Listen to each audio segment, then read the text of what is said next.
Hey everyone, Ryan from Ebike Escape, and in this video we're going to be comparing the KBO Ranger cargo electric bike to the RadPowerbike's RadWagon 4, so let's get into it.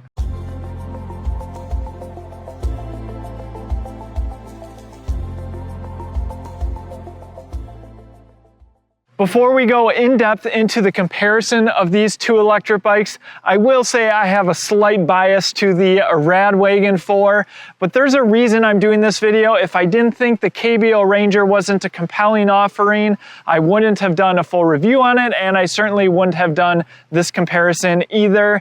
So if this video helped you out, please check out the links in the description. If you use those links to purchase either of these electric bikes, it really helps us make videos like this one, and it's a free way to help support the channel, so thanks in advance. We'll also throw some other resources down in the description as well, our electric bike accessories list, top e-bike brands page, and finally our electric bike discounts code page, where we track all the deals on the electric bike brands that we follow. With that, I'm going to grab my cheat sheet and we're going to go through the things that I think you should consider when looking at both of these electric bikes. The main consideration for a lot of people is price, and these are priced significantly different.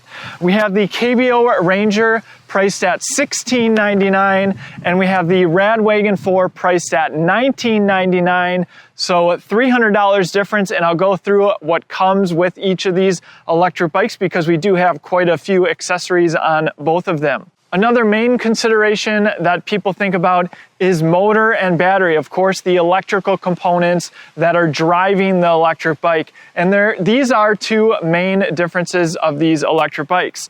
On the RadWagon 4, we have an externally mounted 14 amp hour battery paired with a 750 watt peak motor.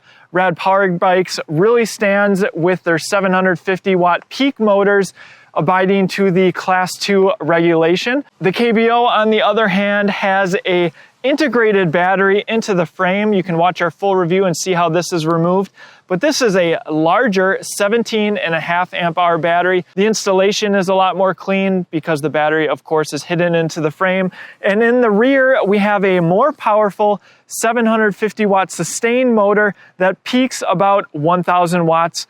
So the KBO undoubtedly has a bigger battery as well as a more powerful motor. What does that motor relate to in speed? Actually, very similar. The KBO is going to be better performing on hills just because it peaks higher, but as far as max speed goes, they're basically the same. The RadWagon will top out at 20 miles per hour, as all of their electric bikes do. The KBO right around 21 miles per hour. I saw 22 for a second. You can check out our first person riding footage, but it's basically the same top speed. And if you've been watching our content for some time, you know we are big fans of electric bikes. So my wife was excited to check out the KBO, and she agreed with me that the KBO Ranger feels a lot more zippy compared to the RadWagon. Another slight difference is weight. RadPowerbikes notes that the RadWagon, again with no accessories, weighs 76.7 pounds. I weighed the KBO Ranger with a few of the optional accessories on our scale at 88 pounds. So both very heavy electric bikes. I don't think that should be a major consideration. There is a difference in weight capacity, however. The RadWagon is rated at 350 pounds total payload capacity, and the KBO Ranger has 400 pounds. Let's talk about some of the other components around the electric bike.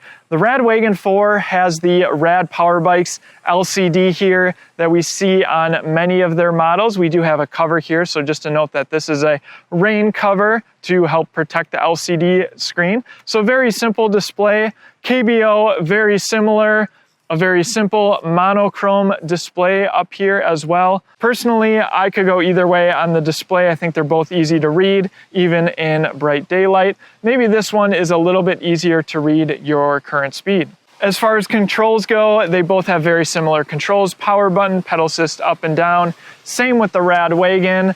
Has a center button to turn the bike on, and then pedal assist up and down. We do have a USB port located underneath the LCD display on the Rad Power Bikes. And there is no USB port on the KBO Ranger display. So if you want to charge your devices, that is one small difference. Let's talk about brakes quickly. They actually have the exact same Tektro mechanical disc brakes, actually a component I'm a big fan of for some of these more entry-level electric bikes. As far as mechanical disc brakes go, these are maybe the best ones that I have tested out. They have a little grip here, and then of course on the left side you also have the integrated bell, which is a nice touch. Again, Tektro brakes here. We do have some optional grips here, so these are not the grips that come on the RadWagon, but they are very similar to the ones that come on the KBO. Another component that is exactly the same is actually the derailleur. So we have a Shimano Altus derailleur on the RadWagon 4, and a Shimano Altus derailleur can also be found on the KBO Ranger. Now, I already talked about the integrated battery on the KBO Ranger, but one thing to note is that the controller on the RadWagon is also external. Now, aesthetically, that may not look as clean, but if you ever wanted to, you could really strip this electric bike down and put a completely new electrical system on it, much easier than you could with the KBO Ranger. One thing that a lot of shoppers might overlook is actually the tire size. On the RadWagon, we have Rad Power Bikes custom 22 by 3 inch tires. Now, the reason you should at least be aware of this is because that 22 inches is a custom size. It's going to be very difficult, if not impossible, to find replacement tires for the RadWagon 4 unless you buy it direct from Rad Power Bikes. And tubes might be a little bit more difficult as well, though you may be able to use some other size tubes and make it work. In comparison, the KBO Ranger has 20 inch by 3 inch wide tires, so same width, but 20 inches in diameter. And that is a very common tire size, so it's going to be much easier to find replacements for the KBO Ranger if, for instance, you're riding your electric bike a lot and need to replace the tires. A small thing that I pointed out in my review is you can see this spring here. This is actually called a deflapilator, and it comes stock on the RadWagon 4. And what it does is it keeps that wheel centered, not only when it's up on its kickstand, but also helps you keep better control of the bike while riding. Now, the KBO Ranger, due to its frame design, I'm not sure if it would even be possible for them to put a deflapilator on here, but when you are putting this bike on its kickstand, this isn't the greatest example because the tire is sitting pretty close to the ground. But if this is sitting in the garage, for instance, this tire can easily turn sideways. So I think that's something that I think KBO should think about in a future generation of this bike. Next, let's talk about accessories because we have a ton of them on the RadWagon and a few of them on the KBO. So I'm going to point out how this electric bike comes stock. So the optional accessories that you see here on the KBO Ranger is this front basket, as well as the front rack holding the basket. I actually do like this as an accessory. It's a decent size. You could throw a bag in here and have some additional cargo capability. And in the rear, they have what they are calling the fence. This is the other optional accessory on the KBO Ranger. And if you saw our review, you saw our son sit in here, and it just gives them something to hold on to and helps protect them when they're riding on this bike. It is a cargo electric bike after all. Everything else you see here is stock, so you get the nice running boards where passengers can put their feet. But besides those few accessories, that is the full amount of options that is offered on the KBO Ranger. This is one of the things that I think really stands out on the RadWagon 4. Before we get into the RadWagon 4, I do want to point out that there is no skirt guard here, no plastic guard in the rear. Now, the frame design of the KBO Ranger kind of negates the need for it, but it's something to be aware of nonetheless. I'll go ahead and show you the guard here on the RadWagon 4. So this clear plastic protects any clothing or any feet from getting stuck in the wheel, and that is an important safety precaution on the RadWagon 4. Okay, let's talk about all the accessories on the RadWagon 4. We'll start up here in the front. We have this fully accessorized. This is really one of our everyday e-bikes that we ride a lot with our children. You can see we have the large basket on top of the front rack. You can also buy a front rack and basket combined, which is smaller, and you can also opt for a smaller basket as well. If you have dogs, they sell bags for that. There are just so many options on the RadWagon 4 for as far as accessories go, and really any Rad Power Bikes model. We also have the large roll top bag that we've been using quite a bit, and put anything that we need to bring along with us in this bag. Offers tons of storage. Moving on to the rear of the RadWagon, I wanted to show off their running boards. These are an optional accessory, so you can choose the running boards for passengers to put their feet on, or you can opt for foot pegs, up to you. So it's nice to have that option, though it is an additional accessory compared to the KBO Ranger. Now, the way the RadWagon comes stock is it actually comes with 2 of these boards on the rear. And what's really cool is they have an option for 2 seats. You can see we have one mounted in the rear. And I'll go ahead and remove this. This is the Thule Up Maxi seat. It is on our electric bike accessories list, and you can also purchase it from Rad Power Bikes. I'll throw a link to it in the description. The Thule Up Maxi seat is an accessory that I'd highly recommend if you have young children. It is an expensive accessory, but we use it all the time. And of course, what's nice is it is compatible with most of the Rad Power Bikes rear racks. You can see they call this the Thule Up Maxi window in the rear of the RadWagon, and you can put 2 of them on this bike. And if you have older children that perhaps won't fit in the Thule Up Maxi, you can buy rear passenger pads direct from Rad Power Bikes that will mount on top of these wood boards. Again, it does come with 2 here. You have to remove them if you're going to be using the Thule Up Maxi seat. Similar to the KBO Ranger, Rad Power Bikes has their accessory that's called the caboose. Now, I don't want to confuse you.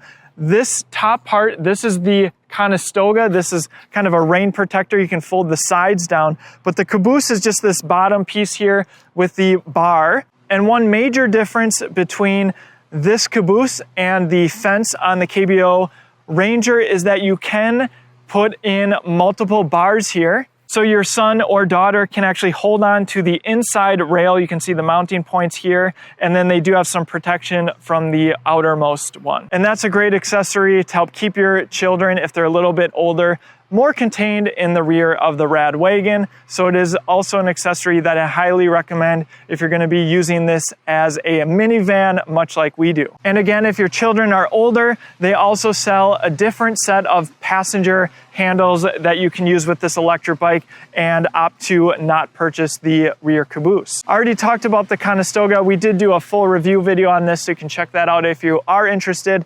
This is an accessory that we really like because we do live in Wisconsin, and in the colder months, really keeps the wind chill away from our son. Now, I did get some questions on the size of the rear racks.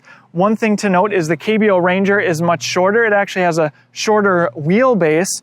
The RadWagon is much longer, so it has more cargo capability in the rear, and you can put 2 children in the rear here. Compared to the KBO Ranger, it would be very difficult to put 2 children on. So the RadWagon length here measures about 27 or 28 inches, and width-wise, it is about 7.5 inches. The KBO Ranger, on the other hand, usable space here, we have about 16.5 inches, and width-wise, we have about 8.25, 8.5 inches as far as width go. Hopefully that comes through on the video. You can just see that this is a wider platform. Now, one of the downsides, in my opinion, on the KBO Ranger is if you have younger children, I'm not aware of any child seats that are actually going to work here in the rear. So this is really going to be, if you're hauling kids, better for kids who are a little bit larger. I'll go ahead and show you just for an example here. The Thule Up Maxi seat just simply isn't going to work here because that platform is simply too wide. But if you're aware of another child seat that works, let us know down in the comment section below. In my opinion, one of the huge considerations between these 2 electric bikes is the geometry and how it fits. The RadWagon 4, what they did with this design is they decided to go with a telescoping seat post, which means there is tons of adjustability here.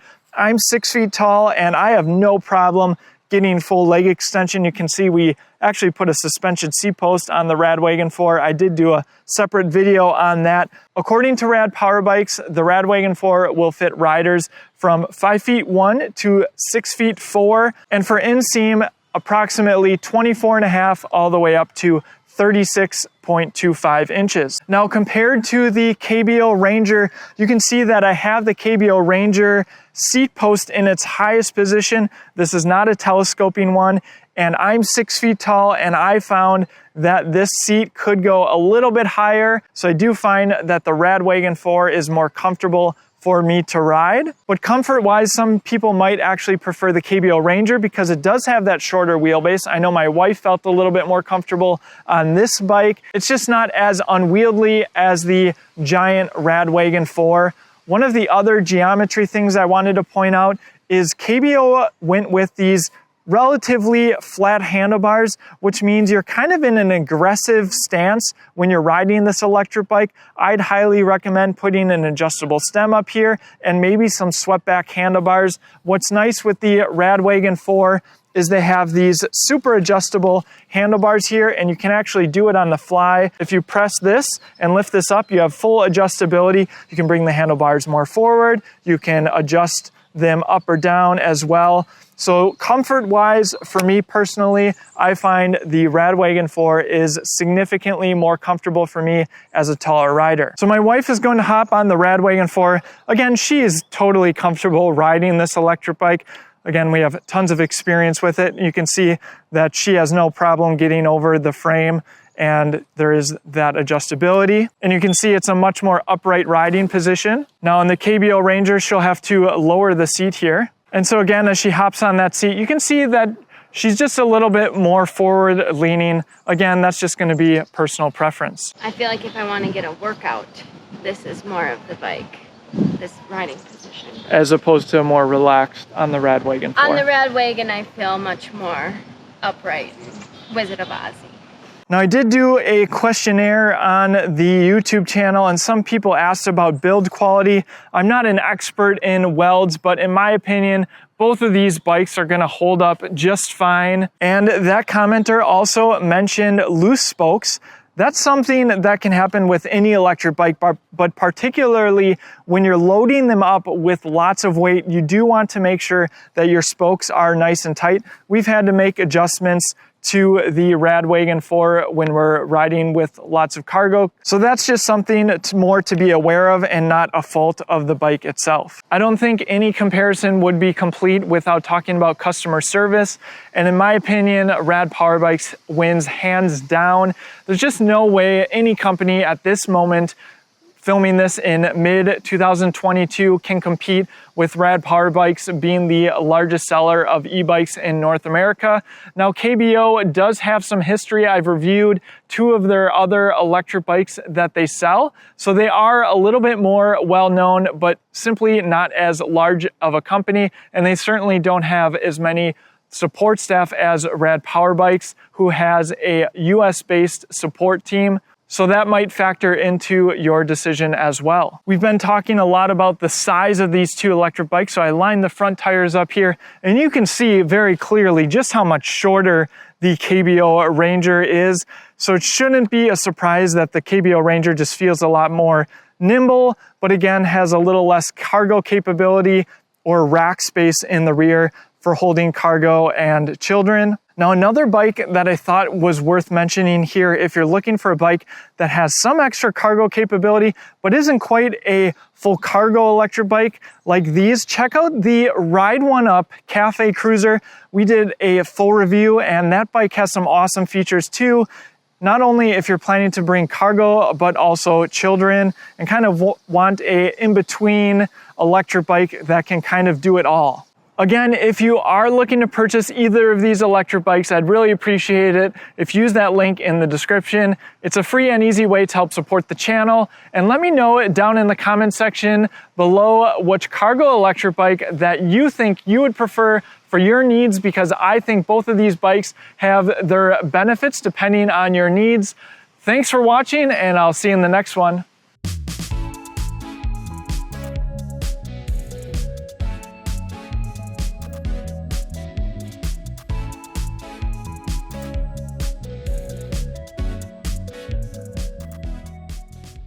Uh-oh, Rye. You got a dead cat on your shirt.